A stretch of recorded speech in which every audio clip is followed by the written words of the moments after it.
Ibalik mo ang brilyante ko! Sandali. Anong kaguluhan na ito? Tera, Lamara.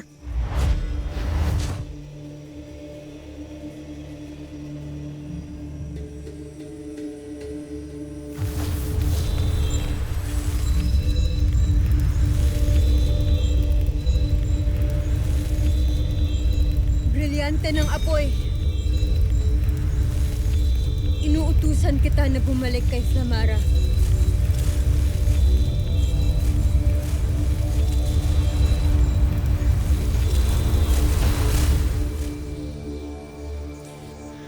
Verdure ete. Anong sabi mo?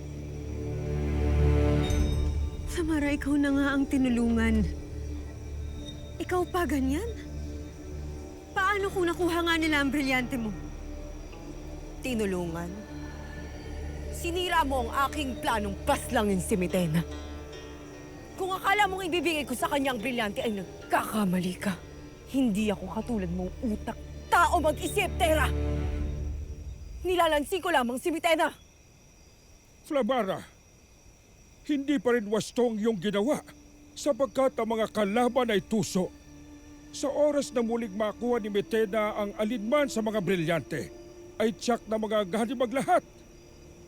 Batid ninyong muntik ng pumanaw ang buong Encantadia dahil sa pagkawala ng mga brilyante.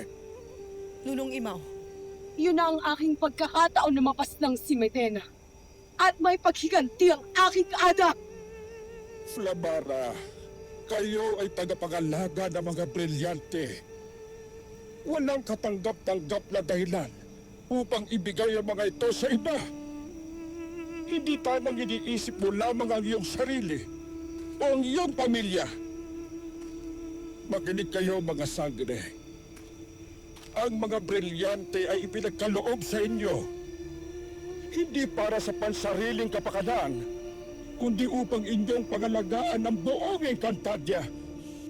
Kaya tandaan ninyo, ang pagsuko ng brilyante ay katumbas na rin ng pagsuko ng Encantadia.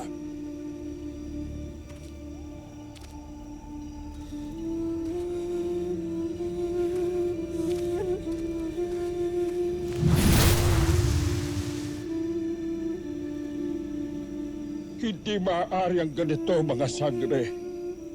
Hindi maaaring hindi kayo nagkakasundo.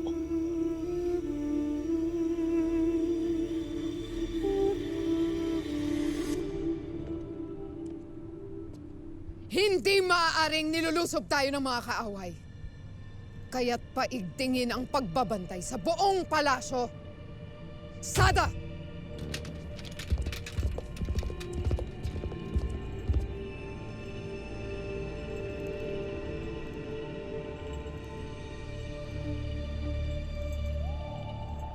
Kaya Mitena, kung inyo pong mamarapatin, nais kong malinawan sa mga kaganapan kanina.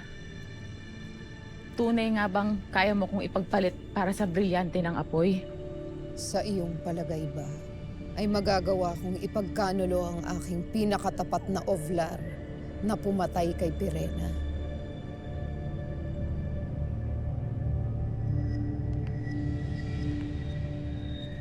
Kung iyo ring mamarapatin, Kera Metena, hindi ka ba nangangamba sa tuwing magkakaharap kayo ni Tera? Polvac, Kera Metena. Ngunit alalahanin mo rin sana ang iyong propesiya.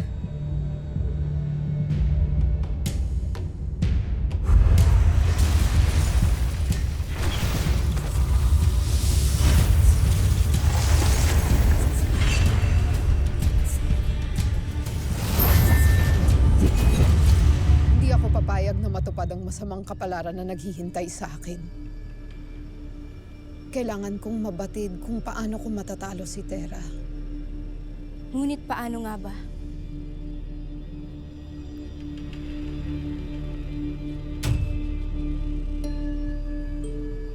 Palagay ko ay panahon na para muli kong makausap ang batis ng katotohanan.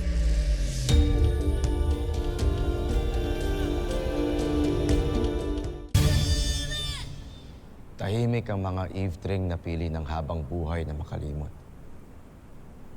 Ngunit hindi gaya natin, Ado. Hindi ko pa rin sila mapapatawad sa anuman nangyari sa ating dalawa. Huwag ka magsasalita ng ganyan, Gaya. Akil. Kaya. Dito tayo mag-usap, Pirena. Sapagkat dito ay hindi maririnig ni Emre ang kahit na anumang bulong at panaghoy ng mga iftre. Tama nga ang aming nabalitaan. Namaya pa ka na nga. Hara. Bakit kaya hindi na lang kunin ni Emre ang mga buhay ng mga kanyang nilikha? Nang sa ganun, labis na siyang matuwa. Huwag kang lapastangan sa lumikha sa ating lahat, Gaya. Kung hindi naman pala tayo naririnig dito ni Emre, ano pang iyong kinakatakot, Akila? At may katotohanan ng tinura ng iyong anak. Ngunit kailangan ko ng makausap ang aking kapatid nang sa ganun ay makaalis na kami dito sa Devas. Ada, tatakas ka? Sa pool sa kanyang pagdating dito ay yan agad ang kanya nasa isip. Azulan, ikinagagalak ko na muli tayo nagkita. Lalong-lalo ka na, Mira. Ngunit batid nyo na may mga naiwan akong tungkulin sa Encantadia na hindi ko maaaring ipaubaya sa iba. Ada, batid mo ang kahihinatnan kapag sinuway mo si Emre. Maaring dakpin ka ng mga halimaw mula sa balaa, kaya nakikiusap ako. Huwag mo nang ituloy ang iyong nais. Hindi ako natatakot sa mga halimaw sa Balaak. Lalo pa kung kasama ko ang aking kapatid. Anong laban nila sa amin? Huwag mo na ituloy ang iyong binabalak, Pirena. Lalo na't hindi ka makakapasok sa lugar nila. Kung gayon, ako na lamang mag-isa ang aalis. At paano ako, Ada? Iiwan mo ako? Kahit na batid mong habang panahon tayo maaaring hindi magkikita? Yun ba ang iyong nais? Mira, ikaw ay matagal ko na ring sinanay. Kaya't may kakayahan ka upang ako'y matulungan sa aking misyon. Bakit hindi ka na lang sumama sa akin? Sasama ako, Ashti.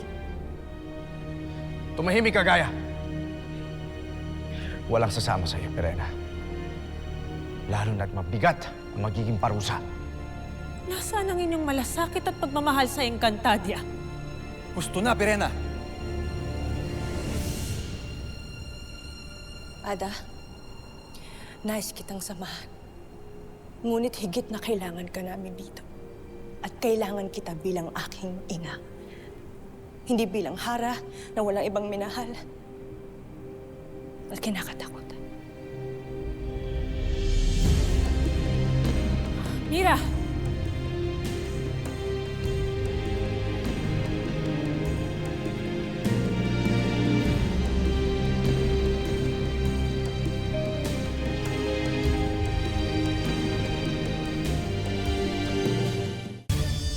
Pagkakataon mo na, Tera. Batis ng katotohanan. Hello po. Gusto po sana naming malaman. Paano po ba namin matatalo si Mitena? Dalisay na pag-ibig. Tanging dalisay na pag-ibig ang makakatalo sa reyna ng Encantadia. Pag-ibig? Paanong pag-ibig? Gayong kasing lamig ng nyebe ang puso ni Mitena. Ganito ba talaga sumagot yung batis? Parang manghuhula lang sa labas ng simbahan eh. Simbahan? Lugar yun sa mundo ng mga tao, Dea. Kung saan kami nananalangin.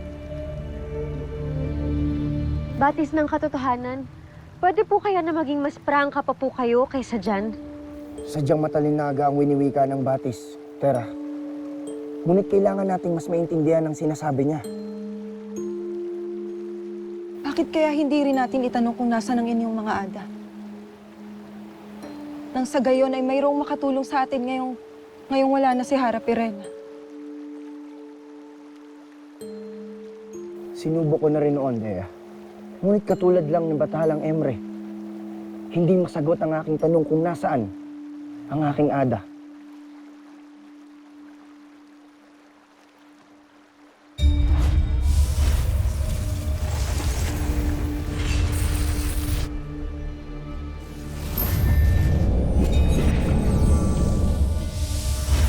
Si Mitena. Si Mitena padating na dito. Umalis na tayo. Halika na!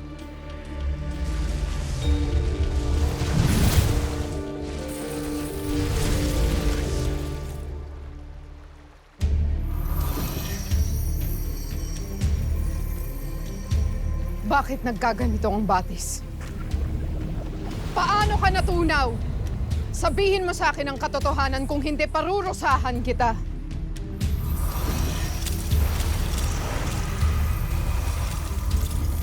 Si Sangre Adamus.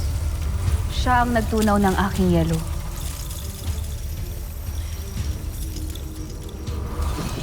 At bakit? Ano ang nais niyang malaman sa iyo? Tinanong ng mga bagong sangre kung paano matatalo ang mahal na Kera.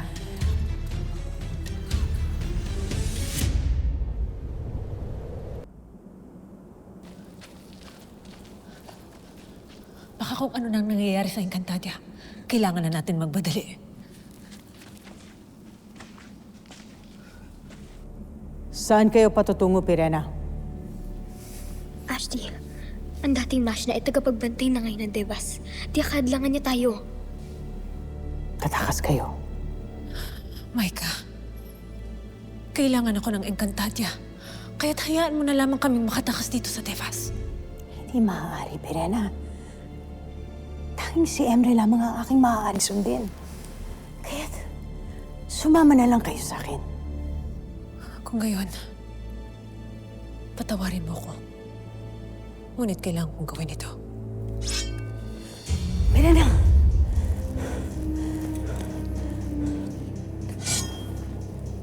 Patawad, Pirena. Ngunit hindi ko kayo maaaring pahintulutang umalis dito sa Devas.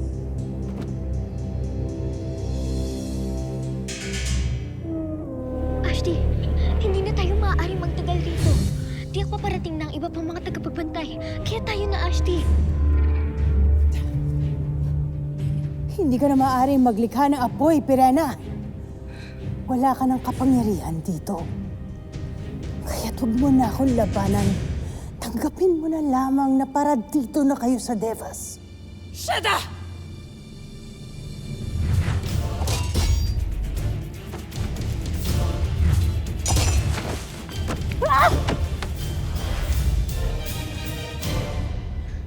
Handa akong tanggapin ang anumang kaparusahan. Basta't huwag mo lamang akong pipigilan. Sangre, Pirena.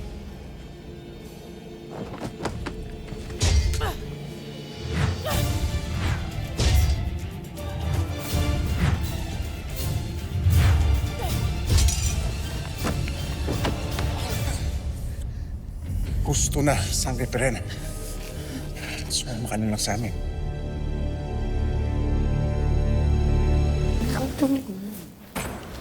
Ano ang tunog na yun? Dead mo na yun, yaan mo na yun. Back to the topic. Mira, paano mo pinigilan si Ashley pasaway umalis ng Devas? Dali. Isa sa pintuan ng Devas galing yun, ah. Mukhang may Eve nais tumakas. Sino naman ang Eve balak na? Ang aking ada.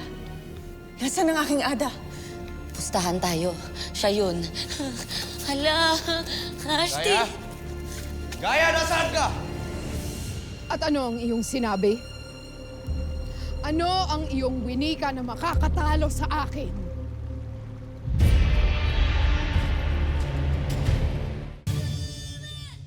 Pag-ibig. Ngunit walang minamahal si Mitena. Puro galit at paghihiganti lamang ang laman ng isip at puso niya, Nunong Imaw. Bawat nilalang ay mayroong kwento at pinanggagalingan. Masakit at masalimuot ang pinagmula ni Mitena. Siya ay nananakit sapagkat siya ay nasasaktan. Ngunit hindi ibig sabihin ay hindi na niya kayang magmahal pa. Kung ang nyebe man ay natutunaw at nagiging tubig, ang pusong malamig ay umiinit at lumalambot din. Opo. Tama po kayo, Lolo Imaw. Noong nakilala ko po si Mitena bilang si Samina, naramdaman ko na ang gusto niya ay yung mapansin siya. Gusto niya yung mahalin siya at yung matanggap din siya. Hindi kaya pag-ibig ng pamilya ang ibig sabihin ng batis?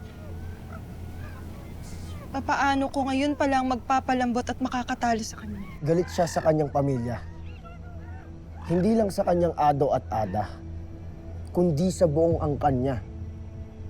Kaya nga kalaban din ng turing niya maging sa atin. Mga kadugo niya tayo. Ulila si Mitena. Paano kung hanapin at sunduin natin sila sa Devas? Lolo Imo, baka po pwede na makiusap po kami kay Bathalang Emre para po pababain sila, para palambutin po ang puso ni Mitena. Magandang ideya yan, Sangritera. Minsan lang nakausap ni Mitena ang kanyang amang si Memen gamit ang Akashic. At hindi naging maganda ang kinalapsan ng kanilang huling pagtatagpo. Lumalim lamang ang puot ni Mitena. Paano po kung pagmamahal ng kapatid? Hindi ba't kakambal ni Mitena si Bathalumang Cassiopeia? Subalit, hanggang ngayon ay di pa rin natin mahanap kung saan sila nakatago at nakakulong. Sa dinami namin ang hinanap nating lugar dito sa Encantadia, hindi na ako nagtataka na sa Miniabe sila kinulong. Tama, paano kung nasa Miniabe nga sila? Paano tayo makakapunta doon? Kailangan ba natin ulit ng isang sasakyang panghimpapawid? Mahabang paglalakbay ang inyong susuungin, marating lamang ang isla ng Miniabe. Maaari ko kayong samahan sa aking lupang sinilangan. Gamit ang ating Evictus.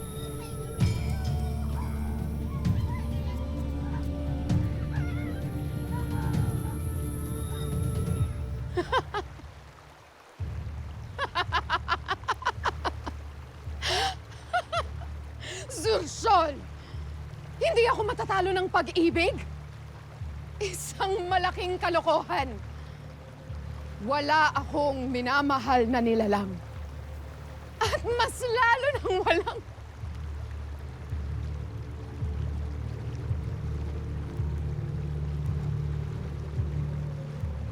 Husto na ang usaping ito. Ako naman ang iyong sagutin. Paano kung matatalo ang itinakdang si Terra? Kailanman ay hindi matatalo si Terra, sapagkat ang nakasaad sa propesiya ay siyang mangyayari at masusunod. Vrakar!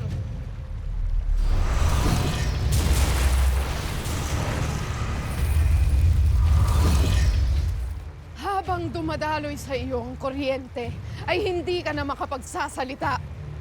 Mahal na Kera.